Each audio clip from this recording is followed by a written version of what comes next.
मंतकी लोग, ये ऐसे लोग होते हैं जिनका मैथमेटिक्स बड़ा स्ट्रांग होता है।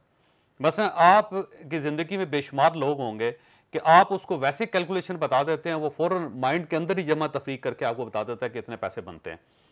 आप यूट्यूब पे आप सर्च कीजिएगा, इंडिया की एक खातून है जो उसके बड़ी बड़ी इक्वेशंस उसके सामने रखी जाती है, वो फर वहीं पे ना ये बता देती है इसका जवाब क्या है। अमेरिका के अंदर भी एक लड़का है जो इस चीज़ का एक्सपर्ट है। तो बहुत से ऐसे लोग होते हैं जो इस चीज़ के एक्सपर्ट होते हैं कि वो बेसिकली लॉजिकल होते हैं, कैलकुलेशंस के एक्सपर्ट होते हैं। जो फिलोसोफर्स हैं वो भी लॉजिकल होते हैं, वो हमेशा एक मंतक ईजाद करते हैं। साइंस से रिलेटेड जितने लोग हैं वो सारे लॉजिकल होते हैं। हम ये समझते हैं कि वो साइंसदान है, साइंसदान नहीं है, वो लॉजिकल है। मतलब उसे पता है कि कौन सी चीज़, मतलब H2 है ना, कि हाइड्रोजन और ऑक्सीजन को मिलाया जाए तो पानी बन जाता है। वो फौरन अंदाजा लगा देते हैं कि कितनी ऑक्सीजन होनी चाहिए, कितनी हाइड्रोजन होनी चाहिए, उससे पानी बनेगा। तो ये लॉजिकल होते हैं जी।